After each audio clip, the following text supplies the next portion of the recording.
Sejak saat itu, Anita terlihat seperti orang sakit. Ketika berada di rumah, dia banyak menghabiskan waktu hanya di kamar. Jika Anita keluar dari kamar, Anita merasa pusing, terlebih ketika dia mencium aroma makanan yang sangat menyengat. Anita langsung merasa mual dan ingin muntah. Rehan tampak sedih melihat kondisi Anita seperti itu.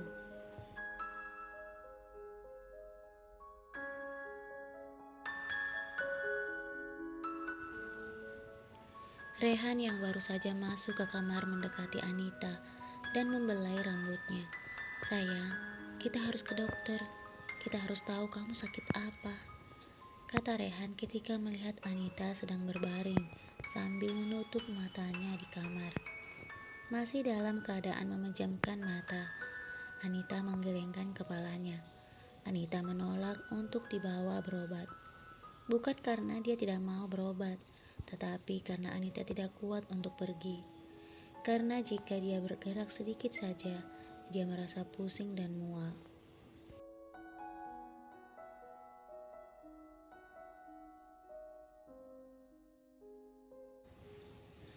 Rehan yang melihat Anita hanya berbaring di kamar berkata kepada Anita, "Sayang, seharian ini aku belum pernah melihatmu makan. Aku ambilkan makanan ya." Anita diam saja, lalu akhirnya Rehan keluar ke dapur dan mengambil makanan dan segelas air untuk Anita. Namun ketika Rehan mendekatkan makanan itu kepada Anita, Anita justru menolaknya. "Tolong bawa keluar makanan ini, Mas. Aku tidak suka mencium aromanya."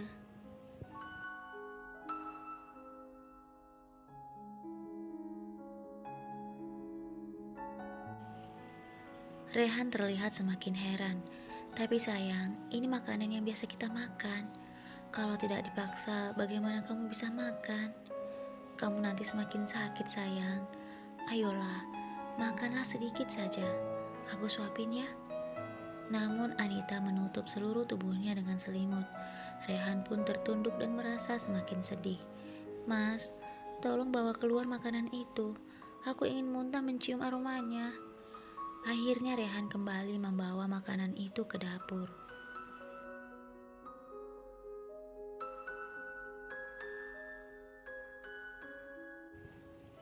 Ibu Rehan terlihat heran ketika melihat Rehan keluar membawa kembali makanan itu.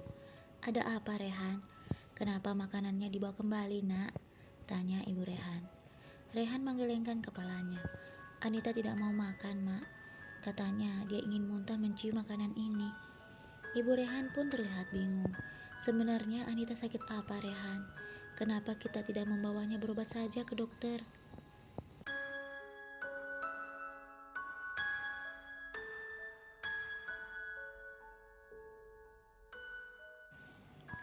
Rehan berkata kepada ibunya, "Aku sudah membujuknya, Mak, tetapi dia menolak. Katanya dia tidak kuat, dan dia merasa pusing dan mual." Melihat Anita tidak mau makan makanan apapun yang ada di rumah, akhirnya ketika berada di sawah, Rehan berpikir bagaimana cara agar Anita mau makan.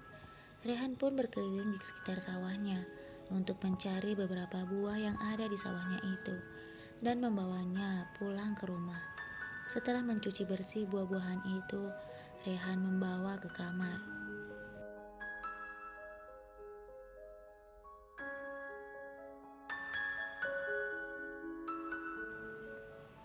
Rehan membelai wajah Anita. "Sayang, aku bawakan buah-buahan untukmu. Bangun dan makanlah sedikit saja. Lihat, kamu terlihat semakin lemah jika tidak makan." Dengan terpaksa Anita bangun dan duduk di tepi tempat tidurnya.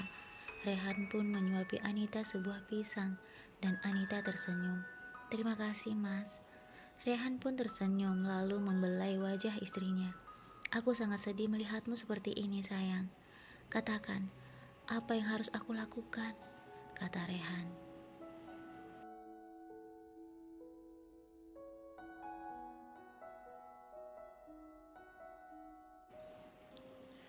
Anita menyentuh wajah Rehan. "Aku baik-baik saja, Mas. Kamu tidak perlu mengkhawatirkan aku seperti ini." Rehan kembali berkata, "Tetapi jika kamu tidak mau makan, nanti kamu bisa kurus." Anita tersenyum. Bukankah itu bagus, Mas, jika tubuhku menjadi kurus? Rehan menggenggam tangan Anita. Tidak, sayang. Aku mencintaimu dan menerimamu apa adanya. Tetapi jika kamu kurus dengan cara seperti ini, aku tidak suka.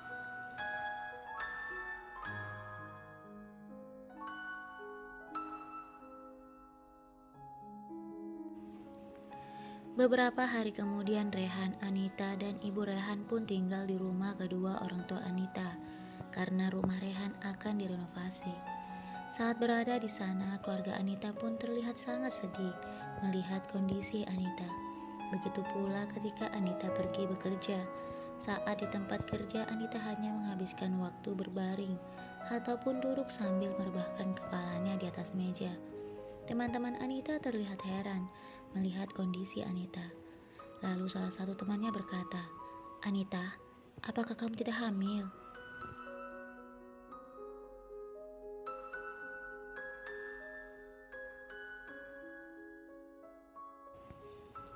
Anita yang saat itu sedang merebahkan kepalanya di atas meja kemudian bangun dengan sedikit wajah terkejut.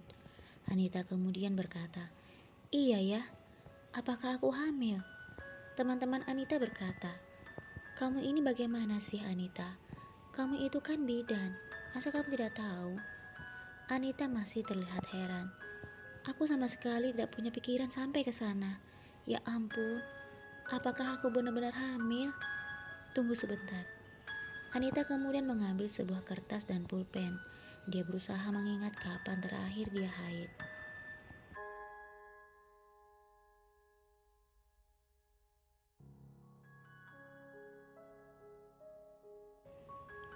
Setelah dia mencatat hari terakhir dia haid, Anita mengambil sebuah tespek di sebuah lemari kaca yang ada di dalam ruangannya itu. Anita kemudian pergi ke kamar kecil. Tidak lama kemudian, Anita kembali dan duduk dengan wajah sedih. Teman-temannya tampak heran melihatnya. "Bagaimana hasilnya, Anita?" Anita tertunduk, lalu memasang wajah sedih. Namun tangannya memperlihatkan hasil tesnya kepada teman-temannya.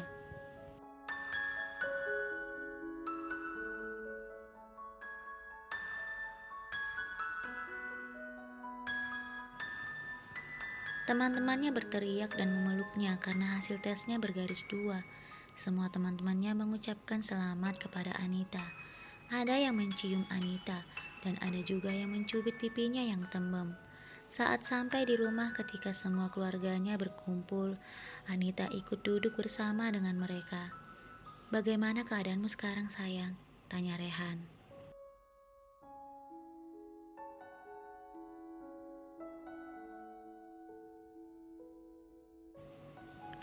Anita dengan wajah sedih berkata, "Ada yang ingin aku katakan kepada kalian semua. Sebenarnya, selama ini aku tidak sakit, aku baik-baik saja. Tetapi ada sesuatu yang membuatku harus merasakan semua ini. Dan hal itu membuatku sangat bahagia." Semua keluarga saling berpandangan penuh tanda tanya dengan perkataan Anita. "Anita, kamu ini bicara apa, nak?" kata ibu Anita. Anita kemudian berkata, "Aku akan menunjukkan sesuatu kepada kalian. Tapi sebelum itu, sekarang kalian semua harus memejamkan mata terlebih dahulu."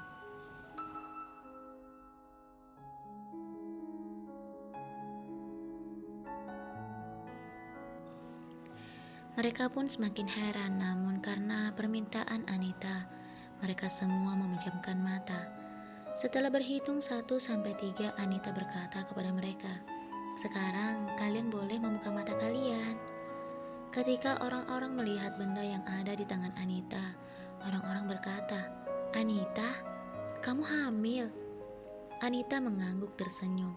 Saat itu semua keluarganya langsung berlarian memeluk Anita, sama seperti yang dilakukan oleh teman-temannya, kecuali Rehan.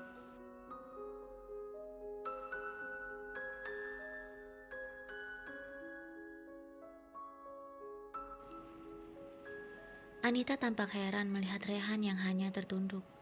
"Ada apa, Mas? Apakah kamu tidak suka jika aku hamil?" tanya Anita ketika melihat Rehan yang hanya tertunduk. Rehan menggelengkan kepalanya, lalu menatap Anita. Ternyata Rehan sedang menangis.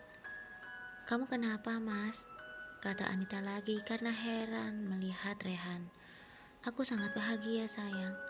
Aku tidak bisa menyangka kita akan memiliki anak, kata Rehan lalu memeluk Anita.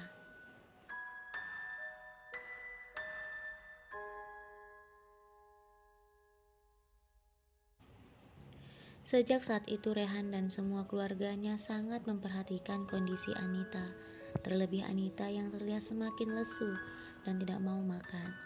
Setiap kali ada sesuatu yang masuk ke dalam perutnya, semua dimuntahkan oleh Anita. Anita yang sedang melihat Rehan duduk termenung di dalam kamar bertanya, "Ada apa, Mas?" Rehan berkata, "Aku sangat bahagia dengan kehamilanmu sayang. Aku sangat bahagia karena sebentar lagi kita akan memiliki anak. Tetapi di sisi lain, aku pun merasa sangat sedih." Anita mengerutkan keningnya, lalu mendekati Rehan. "Kenapa kamu bicara seperti itu, Mas? Apa yang membuatmu merasa sedih?"